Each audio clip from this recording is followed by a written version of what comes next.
Hey guys, this is 97 Lego Maniac with another Lego Transformers video, and today we're taking a look at Jazz from the 2007 movie. Now, I finished this build like at least a week ago. It just took me a while to get the bricklink orders and have it shipped. Once it finally shipped, I was able to put everything together to make a complete build. Now, if you've seen the prototype before of this build, you might notice a slight change in the vehicle mode, and that is I actually shortened this back here without messing with the transformation or the final result.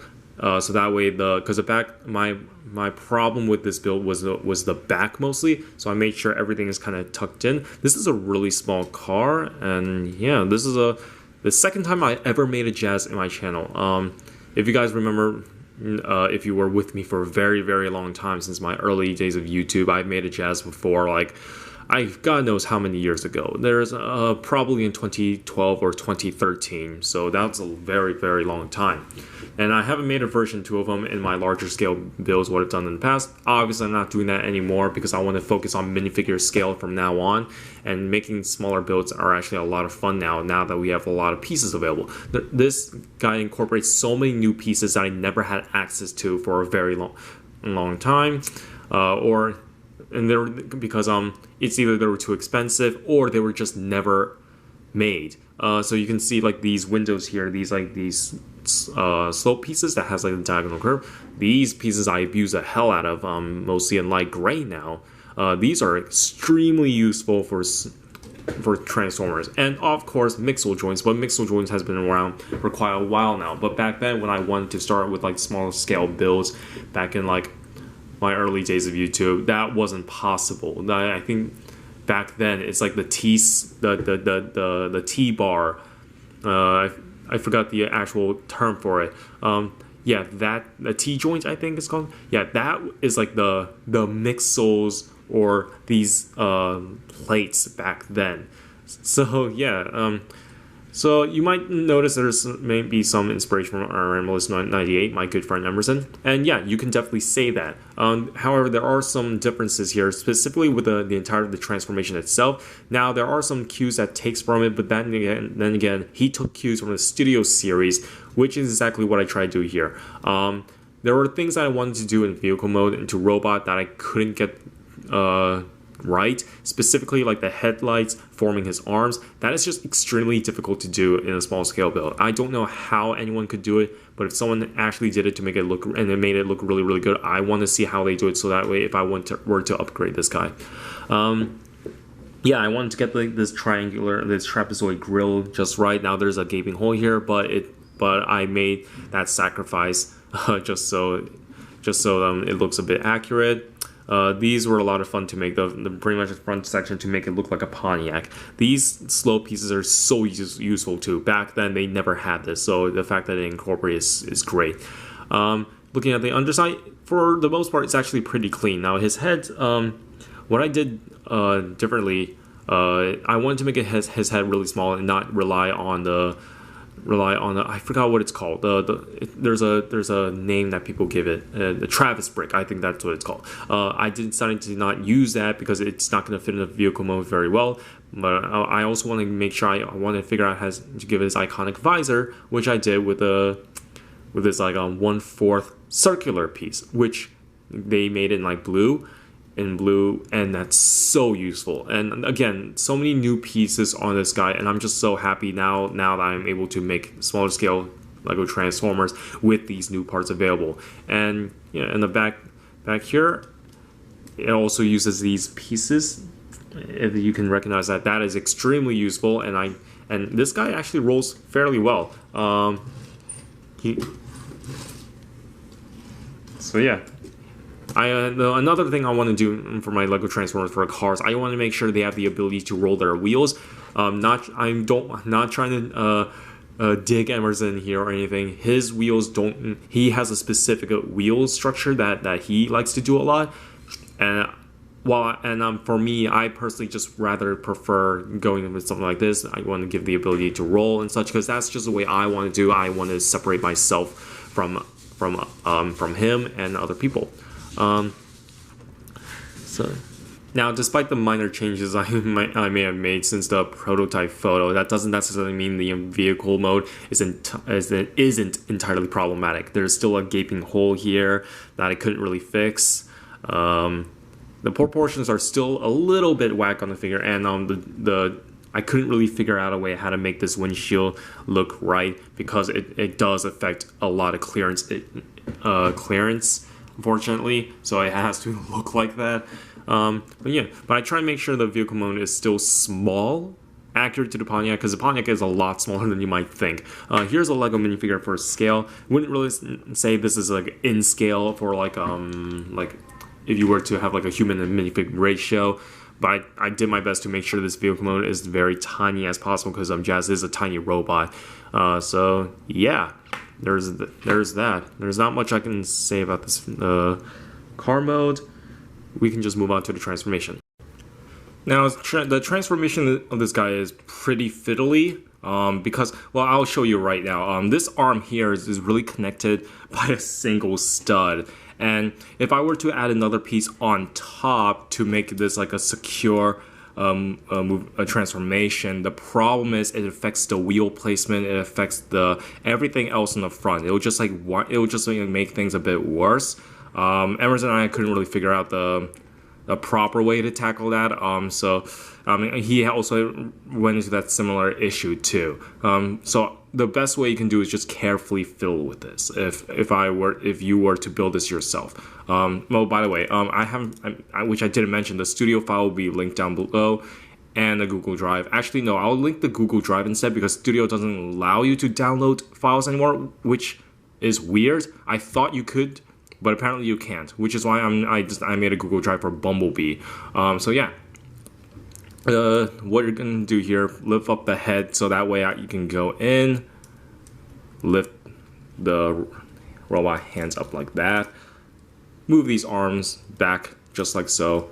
That way it just gives you a bit of mobility, so that way when you wiggle it, it should you can kind of see it popping out, but hey, you see what it's supposed to do.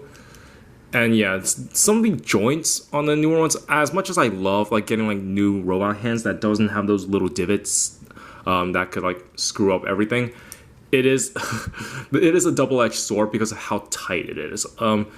So rotate the arm just like that and fold out the hand, and there you have his right arm. So yeah, this will transform just like the Studio Series toy, and having the under section of the car actually be the top section of his chest. So wiggle this around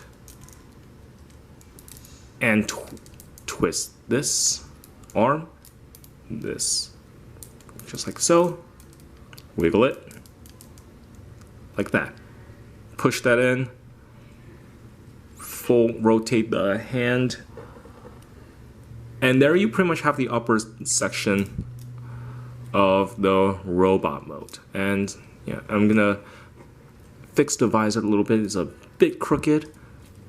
Now, next, rotate this entire body, just like so. Now we're gonna move on to the rest of the robot. First, fold these windshields up like that. Whoops, see?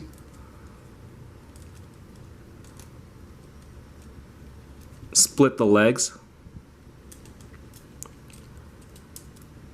And just move it out. Hope you guys can see that. Just like so.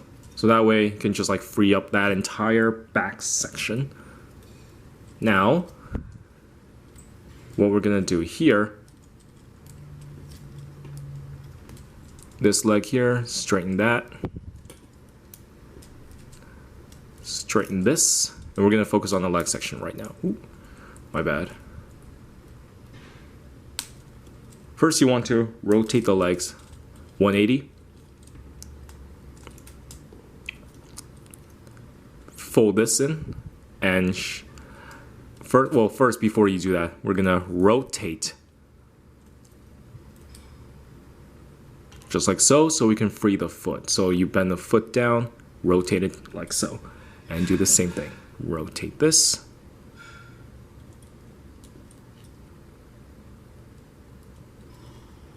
And this one's a bit tight, but there we got it. Now, rotate this back, this jumper plate. Next, take this like clip piece and just shove it all the way to the edge. Shift that, like so. Bring this down back. Position these jumper plates, and then you can just rotate this gold radiator section, like so. And you're almost done with the legs. Now the last thing you want to do is just get these wheels out of the way. And this is the fun part. You just rotate these wheels all the way around. You just have to kind of pull it down just a little bit, so that way when you rotate it, and there we have this hip separating feature. Haha. So that way, just like with Bumblebee, the tires actually form right on the back of his ankle, so it's nice and flush. Now, just want to carefully move these panels down, so that way you can like bring this together, and this piece pretty much just clips. Like this anti-stud back here actually tabs into the front tab of the car loosely, but it gets the job done. And actually his hip separating feature is above the license plate. So yeah, there we have that. Carefully moving the arms out of the way. We're gonna rotate the windshields like that until we get something like this. So that's pretty much how it goes down. And do the same thing to the other side. But you have to like move the legs out of the way. So just let me carefully remove the legs.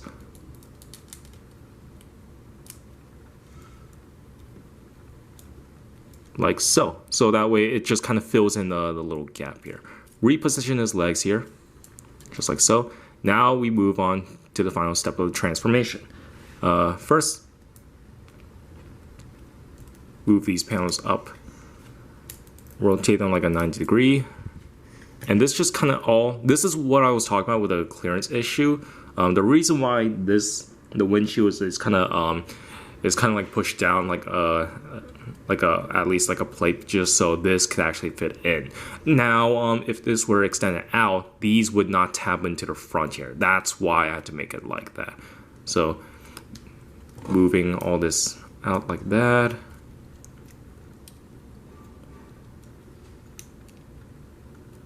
Also, and this should come around so you can easily tab this into place. You're gonna have to like yeah, just like that. It's kind of a tight fit, but it works. So reposition everything. So that's what the back should look like. So the headlights are actually kind of angled up, not entirely accurate, but it's the only way it could work for my figure. Now, reposition his legs again, make sure it stands. And once you're done, here you have Jazz in this robot boat. Now, I was actually really surprised how much detail I was able to pack into this figure. What I was afraid was going to happen, that I wouldn't be able to have this abdomen section. But luckily, despite how small the vehicle mode is and how smushed it is, I was able to find room to at least have this, so he does have sort of like a waist. So you have a waist, an abdomen, and a chest. So I was able to get at least these features down. He has good amount of articulation, though they can kind of break apart because of how stiff the joints really are. So you really have to like carefully move it around. The details on the back of his legs are actually really cool. I really like how tiny his toes are. Ooh, toes picks. Just the sheer amount of detail on this figure is something I wanted to capture in such a small build. Now, some things obviously need to be sacrificed, such as the headlights are actually supposed to be on his forearms. That's really impossible to do, and I already explained that. The way the back kind of does jut out a bit too far, can't really do that with everything else going on. So I made sure I did my best to make sure everything fits together quite well. My favorite part is the head, though. Like the head is probably my favorite part of this because of how simple it is, but you can tell that's supposed to be his visor, and that speaks Jazz. Like, I feel like if you don't have that, people won't tell. I mean, even with it, some people would. Someone said it was like, is it sideswipe? And I'm like, are you stupid?